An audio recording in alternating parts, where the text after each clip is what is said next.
So what an emotional episode that we had of Gintama this episode. Like, it's been a while since I've talked about the anime. I know it's been a couple of weeks. I do apologize for that.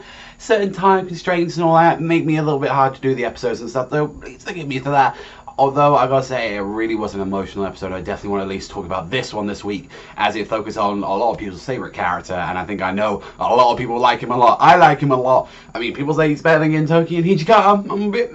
maybe, but it's like, it focuses on that boy, Kondou. Gotta say, Kondou this episode just bring out pure emotion throughout this entire one. I mean, honestly, finding out a little bit of flashback, like, this thing was an actual flashback of, like, what he kind of did beforehand, like, before he found, like, Hijikata Sogo, before he became that leader for everyone, before he was there, he was just a little boy in, like, a shrine that he was just, you know, getting used to, like, being teached and all that, not to be a thief and all that, and he had a, like, family and everything. It just turns out that there was this thief, like, like, currently in the day, it's like, oh, he's like this monkey thief, and he like steals from like loan sharks and he gives them to like this god, and we find out pretty like early on that it's like this is actually the shrine that, you know, Kondou used to go as a child and he used to be taught here. And it kind of really reminds me of like the whole thing of like how Gintoki was brought up, he was raised by someone as well, although like the Kondou is a little bit different, as he actually had someone, like he had a father, like a technical father with him, like mother and stuff like that. It kind of reminds me that everyone kind of had like this little messed up past, like out of all of the past and all that, he's kind of had the least like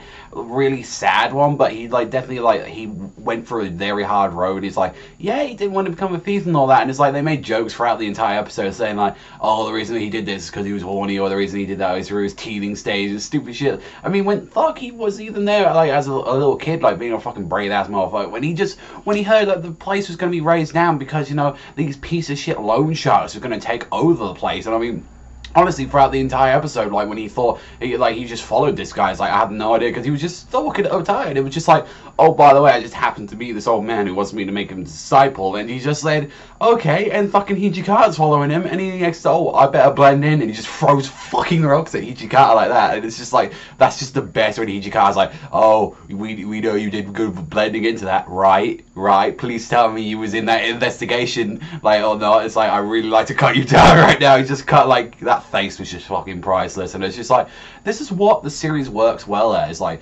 yeah, it doesn't focus every time on the main plot and all that, and that's a lot of things that turns people off about it, but it's like, you've had these episodes like these, like little treats. I think like it works better for shows like this. I'm not saying every show has to do this. Obviously, I love my series that focuses just straight on story, like a Tokyo Ghoul or something like that, or like a Naruto. It just, you know, goes to the next point, plot point to plot point. It's like this, like where a series like this, you get rewarded with little bits of story and learning about characters, and but you had that bonding time with them and get to see them. And hell, I didn't really care to the old man at all. Even when I read it in the manga, in the anime, I'm like, oh my god, this is emotional as fuck. Like seeing that he's like got little life like left, like he's dying and he's still wants to do this, and it's like that whole part at the end, like when he gets kidnapped, Kondou like rescues him, or the Hijikata have a badass moment with the like Shinsengumi. It was just perfect. And then when he said like, oh, I'm gonna arrest you, he's like, dude, I've already put cuffs on you for a long time, holding you down. He's like, and he starts breaking, like tearing up. I'm like, man, Kondou, don't get me tearing up as well, because god fucking damn, that was a lot. That was a lot. And he's like, oh well, these are very warm cuffs I've had all these years. I'm like, fuck. Don't do that, Kondou. Don't do that. And it's like, it's sad to see that this guy, he died there, and I'm like, fuck.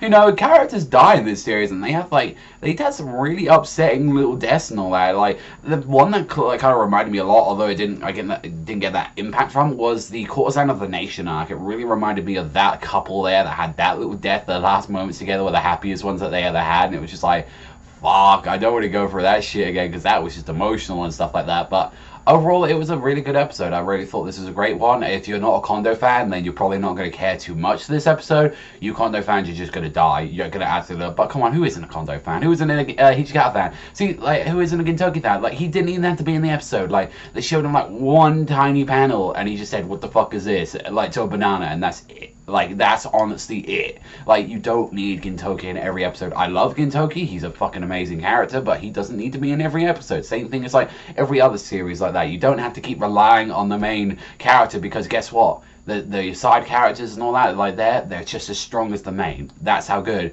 And it's sad that some series normally has, like, you know, side characters that are normally stronger than the main character. And this is the series where it blends it very well, where it has, like, both of them that are just equally as good. But that's all from me, so thank you very much for watching as always, and I'll see you guys next time.